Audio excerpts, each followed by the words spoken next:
Addiction is a complex disease, one that often requires multiple attempts at recovery, even for those doing everything they can to get better.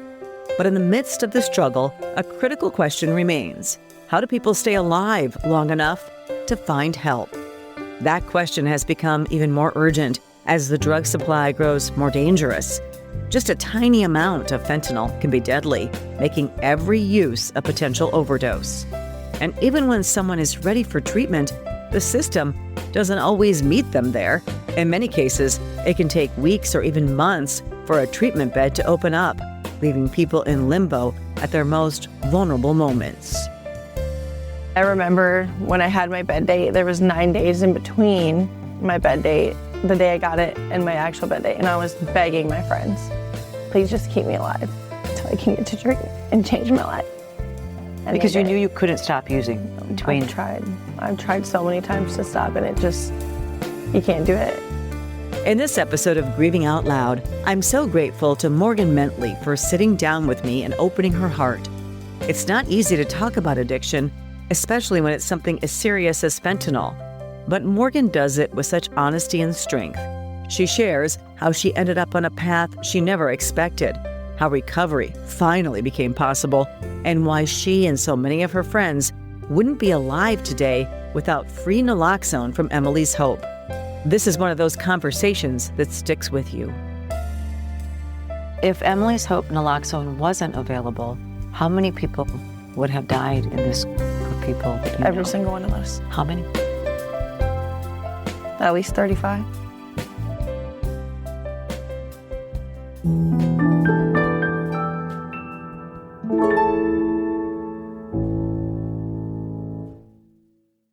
I'm Angela Kennecke, your host of Grieving Out Loud and the founder of Emily's Hope. I started the organization after losing my daughter Emily to fentanyl poisoning. As I work to prevent other deaths and suffering, I want to let you know if you're struggling with substance use disorder, your life matters. Help is available. We have a list of helpful resources on our website, emilyshope.charity. There you can also learn more about the thousands of free Naloxone kits we're distributing, because sometimes one dose can mean the difference between life and death. Now, let's get into this incredibly important conversation.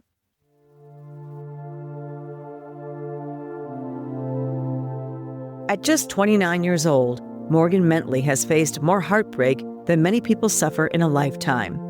Her first big trial started 3 years ago, during a time that was supposed to be filled with joy.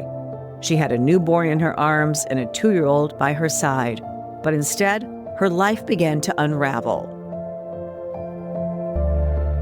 February 13th, 2023.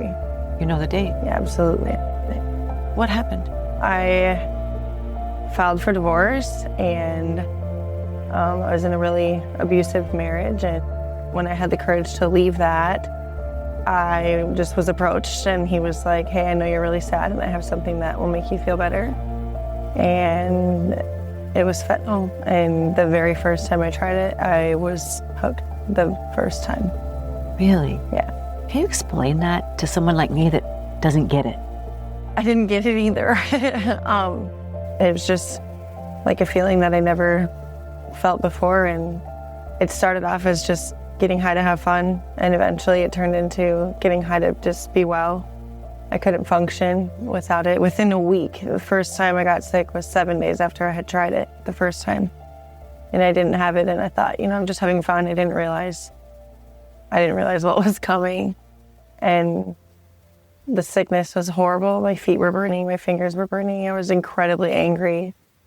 And then as soon as you take another hit, you're just perfectly fine again, and that's what started it all. And the pull of this substance on you was so strong. Yeah, it's crazy. My entire life changed in one day. The very first time that I ever used it, my whole life. I was a model citizen. I was a Sunday school teacher. I was a huge part of a church making waves for Jesus, and I tried it one time, and that was it. And then throughout addiction, it just progressed and progressed, and then all of a sudden, I was just a person that I didn't even know. I couldn't even recognize myself at all. When I started using, I weighed 250 pounds. When I checked myself into treatment, I weighed 144. I lost over 100 pounds in active addiction. the power that that substance has, nothing else matters. Like, the only thing that you can think about is getting it and using it, and it's constant. I mean, before I ever tried drugs, I was the best mom ever. Like, my children were my everything. They were super smart. They were my whole pride and joy. I started using fentanyl, and within a year on fentanyl, I lost custody of my children because I had no control. The addiction completely controlled every single aspect of my life. I remember like days and nights where I would just like cry and cry, like, I hate this. Like, why is this happening to me? Like, why can't I stop it? And prior to becoming an addict myself, I didn't understand it. When my husband was an addict, I worked at Keystone because I wanted to get it. I wanted to understand why you can't just choose me and our family. Like, what's going on here? And I really didn't get it. And then once I became an addict myself, it makes total sense that addiction is a disease. It is a sickness. If I could have just snapped my fingers and stopped it, I would have. It was not fun. Living in active fentanyl addiction is like living in a real life hell on earth. It was awful. You start doing things that are not you. That included getting into trouble with the law and losing custody of her son and daughter. Morgan says her first brush with legal trouble happened while her kids were in the car. She panicked when she saw flashing lights in the rearview mirror, knowing she had drugs with her, and tried to avoid getting pulled over. But that decision only made things worse, leading to serious consequences. Obviously, CPS stepped in. The care of my children started going down also. Like, I used to be just super, like, you can't even have snot in your face kind of thing. And then, like, I would send them to daycare in pajamas. And I just got really lazy, and daycare started noticing, and they started reaching out. And I was like, oh, I'm fine. But I was not fine. I was not fine. And so did you get a criminal record during this time? I did. I caught quite a lengthy criminal record, and actually when I got charged on that charge, the judge cried. The judge was bawling when she charged me with my felonies because she said, you're not my average meth addicted since 14 person that sits in these chairs. She said, I can see that you went through something super traumatic 2 years ago that changed the course of your life forever. And I just hope that you find your way out of it because there's a future and it can be yours. It was hard. You could tell, like, I went into that thing thinking, like, you know what, I did this, like, so I'm going to thug it out and I'm going to be fine because this is who I became and I'm not going to cry. It's going to be fine. But when the judge is crying, sentencing you to these felonies, it really hit home. The judge gave Morgan a suspended sentence, meaning she didn't serve time in prison, at least not yet. She's still awaiting sentencing on 2 additional felony charges. But it wasn't the legal consequences that shook her up the most. It was the judge's words. They stuck with her. At the same time, Morgan was watching friends around her die from fentanyl overdoses. She knew how dangerous the drug was. She wanted to stop. She tried. But the grip of addiction wouldn't let go. That's when she learned about the free Naloxone boxes being distributed by Emily's Hope across her hometown, Sioux Falls, South Dakota. Boxes that could mean the difference between life and death.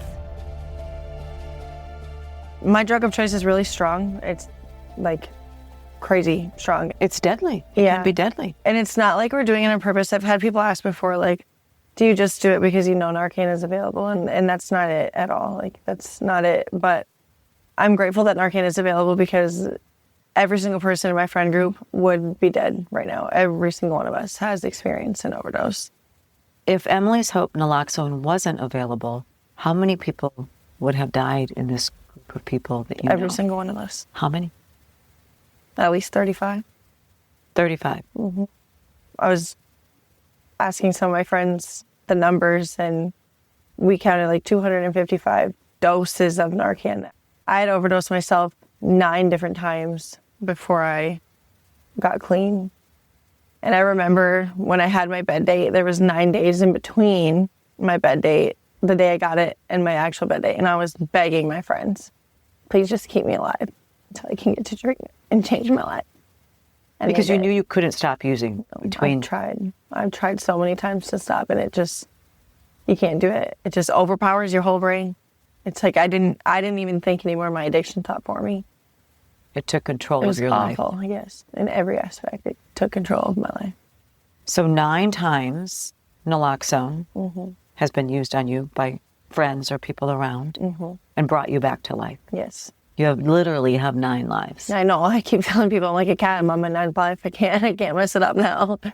I am super blessed. They put in a lot of work to keeping me alive. Emily's Hope currently has several naloxone distribution boxes placed throughout Sioux Falls and across South Dakota. But we're not stopping there. In an urgent effort to turn the tide on the state's rising overdose death rate, we've teamed up with South Dakota Attorney General Marty Jackley, the Department of Social Services, and Department of Health to distribute 20,000 naloxone kits, equaling 40,000 life-saving doses across the state. You can find more information on the show notes of this episode. For Morgan, these kits aren't just a good idea, they're the reason she's still here. She says if it weren't for the Emily's Hope boxes, she and many of her friends would have lost their lives to fentanyl.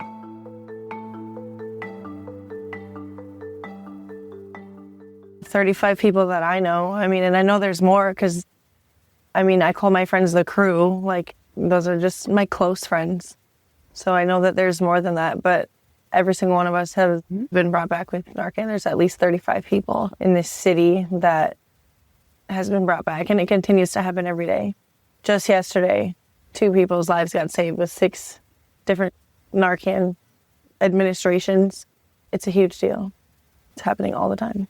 You know, one thing, I just wrote a blog recently because I was saying we can't stop these naloxone programs and that we should make sure first responders have it. And some of the comment, you know how social media is, some of the comments are like, just let them die. They should just die. When you hear or see things like that, what do you think and what do you say? I actually just went off on that carfentanil one that was on there. I have a voice and I don't know, I can't help it because it's like every one of these people are a person. Nobody wants to be stuck in addiction, and sometimes people act like if you choose to do drugs, then you're an idiot. But it's really not a choice. Maybe it's a choice the first time, but after that, I mean, I experienced it. It's not a choice. That addiction controls everything, and you become a person that you don't even know anymore. I'm willing to bet most of us, if not all of us, don't want to be like that. It's like we're trapped. And the desire of our hearts is to be sober and clean and experiencing a good life, but we just can't do it. And so with Narcan being available, it gives people the chance to get there. If it weren't for Narcan, I would have never experienced the recovery side of it. The peace that I feel now, it's incomparable to the misery that I was experiencing every day in active addiction. It's not fun. It's not fun to wake up sick. It's not fun to spend your entire life chasing around a drug that you know could potentially kill you. And also in addiction, sometimes you get to the point where you don't even feel like you matter. So for there to be a program that offers Narcan that tells you like every life matters, like you do matter. And there is hope. There really is hope, and it really like you can have it. It's yours if you want it, but you got to try. And if it weren't for Narcan, then a lot of us wouldn't even be able to try to get there. Like addiction is pain. Like I would not wish that on my worst enemy in the world. Every day of that was awful. And seeing your friends overdosing, dying, almost dying, it's awful. And now that I can like look back from another point of view, it's like I wish I could just wrap up what I have now and give it to them. And if it weren't for Narcan, I wouldn't have that. If it weren't for Narcan, like my kids wouldn't have a mom, and my mom would have had to bury her daughter. And it's just a whole domino effect. Everybody deserves a chance. And a lot of us in active addiction, we don't see our worth until we make it to recovery. And in recovery, I learned like that I'm worthy of being loved and I can love myself. And I did not have that in active addiction. So if it weren't for people who loved me enough to save my life, if they would have just let me go, I wouldn't have been able to experience all of the good that the world offers. Have you lost a loved one to overdose or fentanyl poisoning? I'd like to invite you to share their story on our new Emily's Hope Memorial website called more than just a number.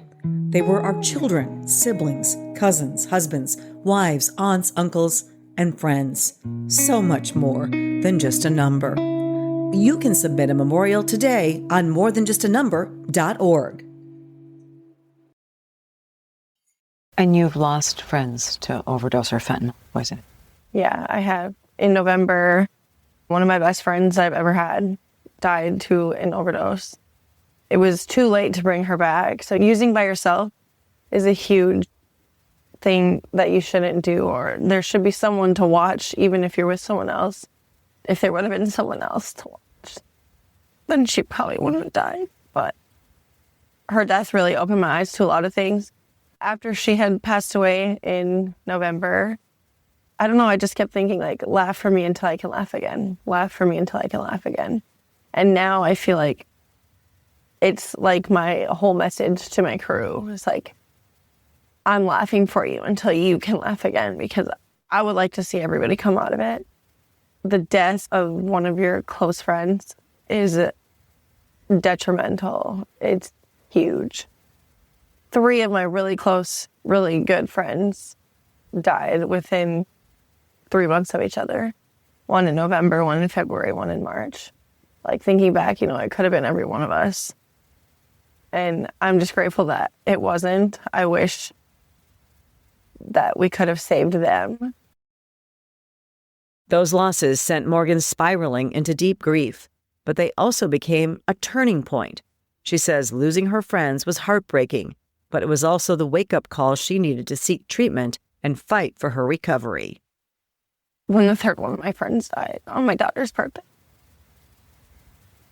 I was done. I went to treatment days later after that. I just knew that I'm playing with fire. My sister calls it Russian roulette with my life. And the 2 girls that I lost to fentanyl overdoses were 2 of the happiest, most beautiful souls that I've ever known. And I just wanted to live for them because they deserved it and they didn't get it. When I did my 5th step in treatment, the lady, she said to me, for it is said no addict dies in vain, for they buy sobriety for someone else. And I so badly wish I could turn back the clock and bring my friends back, but I just can't. But I can do it for myself and hope that other people find the strength to do it for themselves too. So you went into recovery. The recovery program you found to be very helpful. What keeps you in recovery?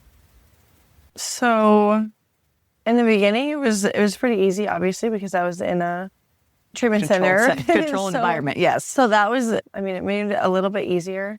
But I really dug deep when I was in there, and I really got to the core issues, and I set some goals for myself. And when I got out of treatment, I just hit the ground running, and I found that it was easier to stay sober by focusing on new associations. I'm super involved in the 12-step program. My conscious contact with God is very strong, and every day God does for me what I can do for myself. Those cravings, though, and the withdrawal. How have you coped with all that? The cravings are pretty powerful, and I realized the other day, actually, this is the rest of my life.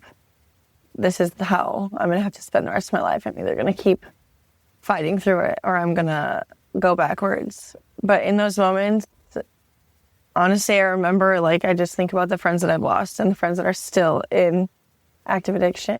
And they say, you're supposed to change your people, places, and I was going to ask you about that. And to an extent, I absolutely have done that. But I also have a hard time just leaving my people behind because I want them to live and I want them to succeed. And I know I'm steadfast where I'm at. I'm not going backwards, but I want them to go forward. And people can say whatever they want about addictions and all that, but I know that my friend group, they have huge hearts and they don't want me to use. Sometimes you see them pulling you backwards. My friends, I don't even think my friends would even give it to me if I tried. They don't want me to use. In fact, they're seeing what I'm doing. 2 of them have gone in to get assessments to get bed aids for treatment. And 3 of them have come to outside meetings with me, just trying to get it right. And one of my friends said to me yesterday, he said, I'm so proud of you. We're seeing what you have and we want it. And it's making a huge difference. And how has your life changed since you found sobriety? My life has changed a lot. I went from being homeless and walking the streets and just desperate for anything that made me feel alive. And now I just wake up and I'm just grateful to be alive, just thankful for the day. I have a job. I'm rebuilding the bonds with my children that I lost in active addiction. Do you have your kids back? Not fully yet, but I actually just got an email today from my worker that said that they're about to start transitioning them back to me. I waited a long time for that. And there was a time in my active addiction right before I went to treatment that I wasn't even sure if I wanted to be mom. I didn't know if I could even do it again. I really didn't know. And then I heard this thing when I was in treatment. It said she didn't love her children any less, but she was controlled by a force more powerful than her motherly instinct. And I carried a lot of shame with me, and I couldn't get out of addiction because I couldn't get out of the shame. I had to forgive myself before I was going to experience the freedom from addiction. Hearing that helped a lot because it wasn't my fault and I didn't choose it. I absolutely didn't choose it. But just the motherly instinct and feeling the love that I have for my kids coming back. And now when I leave them, I'm crying because my heart is longing for my children. I'm just grateful to have that feeling. And another chance to be their mom. Yeah. A chance that I didn't think I was going to get, and I didn't think I deserved. And then once I got clean, I realized I absolutely deserved it. And I'm eternally grateful for the people who helped me get there. And your kids need their mom. Yeah, absolutely. My kids need their mom. I want to be their mom. I want to be there through all the things I've missed out on enough. I just want to keep growing with them. And I told my dad about this video today.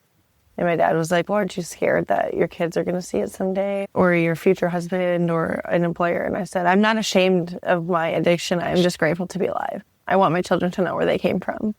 I want them to know that, like, I fought for you. Plus, I think there's a great unburdening of being honest and just having your story out there, no matter what. And the people that might think or say something negative, you don't want them anyway. As one of the nation's strongest financial organizations, First Premier Bank and Premier Bank Card have the strength to do good. We support nearly 700 organizations and nonprofits. Our employees give more than 30,000 volunteer hours annually. And we are continually seeking ways to make South Dakota an even better place to live. It's the Premier way. First Premier Bank and Premier Bank Card. We're grateful to have so many others on Grieving Out Loud open up about their journeys through substance use disorder and hopefully increase awareness, decrease stigma, and provide hope to those who are struggling. That includes Nathan Smitty, also known as Narcan Nate, who started using and then selling illicit drugs in high school. He managed to turn his life around and is now working in harm reduction in California. He too has a very personal mission. Naloxone saved his life when he was overdosing. I had an experience where I found my friend in a sober living. I found him overdosed in the bathroom, and there was a couple of us in there that were getting high again. This guy had been to prison. He was involved in a gang, so he was affiliated with people. I find him, and I didn't know what to do. For one, I had always been the guy overdosing. I had never been the guy finding someone overdosing. I didn't want him to live and go to jail and go back to prison if that was his case, but I didn't want him to die either. I know this probably sounds really horrible to the majority of people, but I did not know what the right decision was to do because I feel like either way it could go bad. And so I almost let him die. I almost left him there, which happens a lot, unfortunately. I call, he gets saved. And then as I found out about harm reduction later on, I reflected back and looked at that whole situation, and everything that I know now wasn't being taught back then. There was no Narcan in the sober living. The 911 dispatcher didn't walk me through any of the process to render aid to the guy. I didn't know about the Good Samaritan law. I didn't know about any of that. And so pretty much my motivation was just so people didn't have to have my experience just because there was no need for it to happen. Right. And you have been able to distribute Narcan for what, the last 4 years? Going on 4 years. Yeah. Going on 4 years. Yeah. How many people do you think you've given it out to? Thousands. How do you get it? The main source is through the state, the Department of Healthcare. So it's a state source.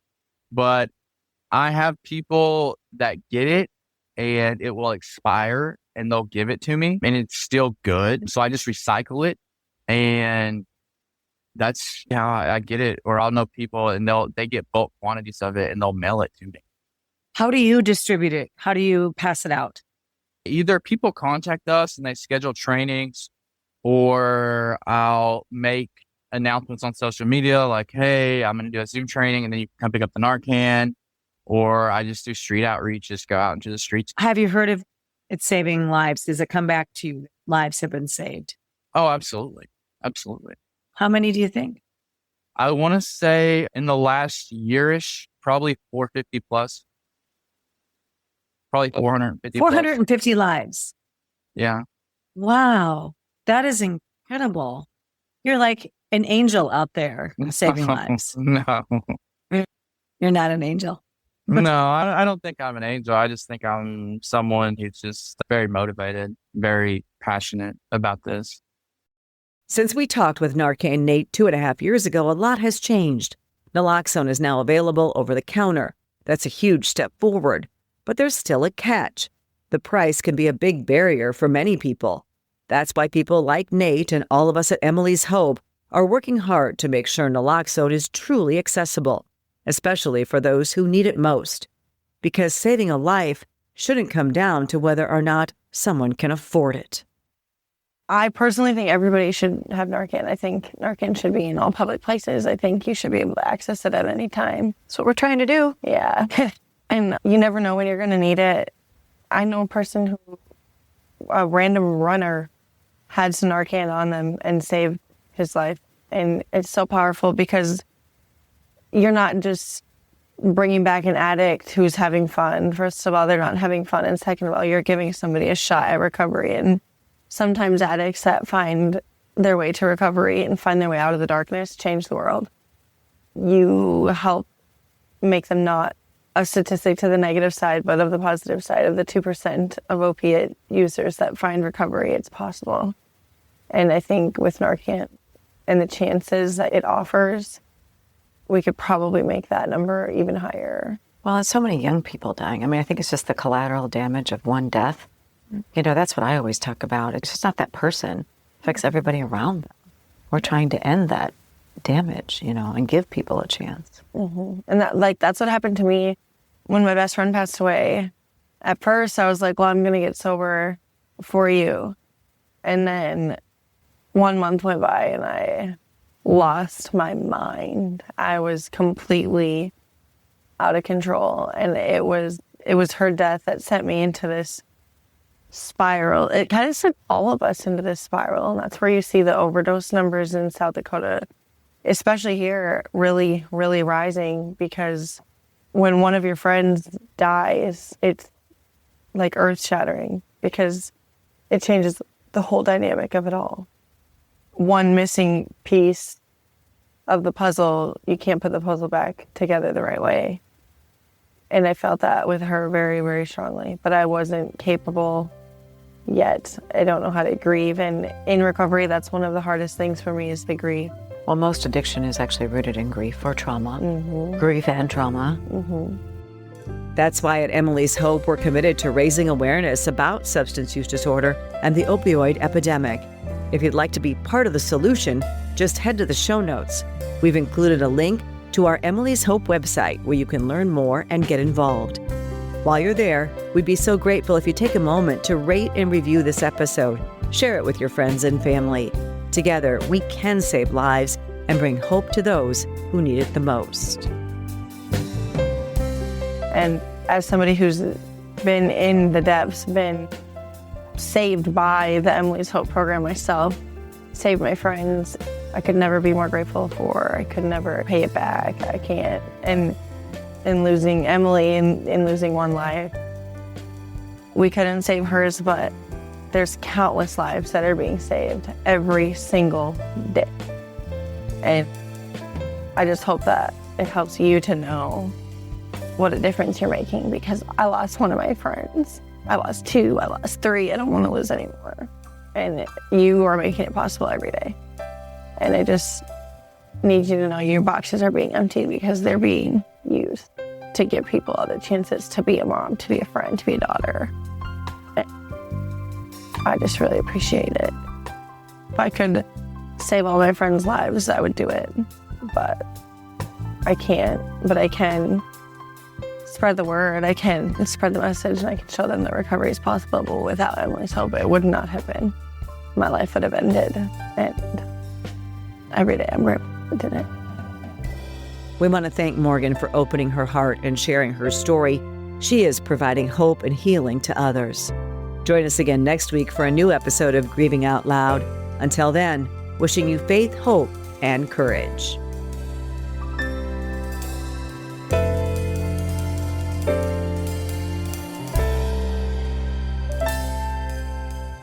This podcast is produced by Wonnenberg King and Marley Miller.